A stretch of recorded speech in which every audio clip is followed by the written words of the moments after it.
সময় এসেছে কথা বলার, সময় এসেছে সংশোধনের। পরিস্থিতি অনেক দূর গড়িয়ে যাওয়ার পূর্বেই ইসলামী নেতাদেরও ঝেড়ে কাশার সময় এসেছে। নিউজ আপডেটসের পক্ষ থেকে আপনাদের সবাইকে স্বাগত জানাচ্ছি।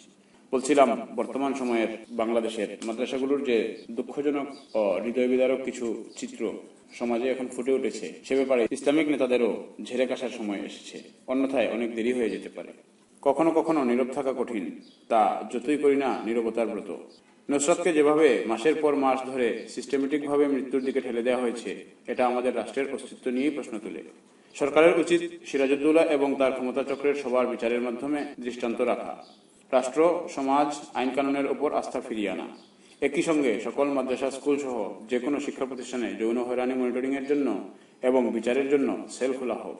ইসলামী নেতাদেরও ঝেড়ে কাশার সময় এসেছে। চার্চে যৌন হয়রানি নিয়ে কথাবার্তা শুরু হয়েছে। পোপ ফ্রান্সিস ব্যাপারটা স্বীকার করে এই বিষয়ে কঠিন ব্যবস্থা নেওয়ার আশ্বাস দিয়েছেন 2013 সালে। যদিও তৎপরবর্তী সময়ে সমালোচকরা বলেছেন বাস্তবে তেমন কিছুই করা হয় নাই। আমার প্রশ্ন হলো, আমাদের ধর্মীয় নেতারা এই বিষয়ে প্রকাশ্যে কি অবস্থান নিয়েছেন? ধর্মের ইমেজ নিয়ে যারা এতটা চিন্তিত, তারা কি বুঝতে পারছেন ইমেজ নষ্ট করার সবচেয়ে ভয়ঙ্কর কারণ হচ্ছে এগুলাই? মেয়েদের জিন্স আর টি শার্টের দিকে নজর না দিয়ে ধর্মীয় শিক্ষা প্রতিষ্ঠানগুলোতে বালক বালিকাদের যৌন হয়রানির দিকে নজর দিলে আপনাদের ভাবমূর্তি উন্নতি ঘটবে। মোস্তফা সরোয়ার ফারুকীর ফেসবুক থেকে এই কথাগুলো সংগৃহীত। এবার পরিস্থিতি বিবেচনায় আরো কয়েকটি কথা না বললেই নয়। আগে শুনতাম সব ইহুদিদের ষড়যন্ত্র, এখন শুনি সব নাকি প্রশ্নপত্র ফাঁস থেকে শুরু করে শিশু বলাৎকার পর্যন্ত এবং হত্যা পর্যন্ত সবই নাকি এতাতিদের ষড়যন্ত্র। ষড়যন্ত্রের তত্ত্বের আড়ালে অপরাধীকে লুকানোর সুযোগ করে না দিয়ে দয়া করে অপরাধীদেরকে ধরতে চেষ্টা করুন। অপরাধ দমনে ব্যবস্থা গ্রহণ করুন। সারা বছর পড়ালেখা বাদ দিয়ে বেফাক নেতাদের নেতৃত্বে ছাত্র দিয়ে মিছিল, মিটিং, অজাহাতি জোর, গিবত শেকায়েতের মজলিস, টঙ্গীর মাঠ দখলের নষ্ট খেলা হয়েছে। এখন ভালো ফলাফল দেখাইতে গিয়ে কতিপয় নষ্ট অজাহাতিরা প্রশ্নপত্র ফাঁস করবে না তো কি করবে?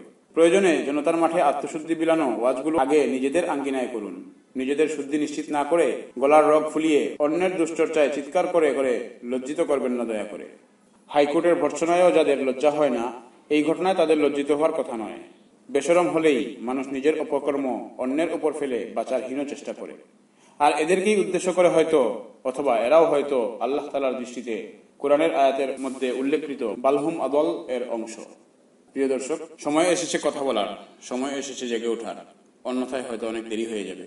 বিধায় আমাদের ইসলামী নেতাদেরও ঝেড়ে কাশার সময় এসেছে, নড়ে চড়ে বসার সময় এসেছে। এখনো যদি আমরা সজাগ না হই, তাহলে হয়তো অনেক দেরি হয়ে যাবে। ততক্ষণে হয়তো অনেক ক্ষতি হয়ে যাবে।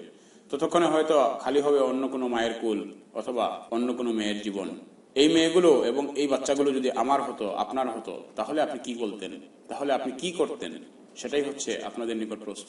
এই কথাগুলো বোঝার জন্য এইভাবেই যদি চিন্তা না করতে পারি, তাহলে হয়তো এই কথাগুলো বুঝে আসা মুশকিল হবে।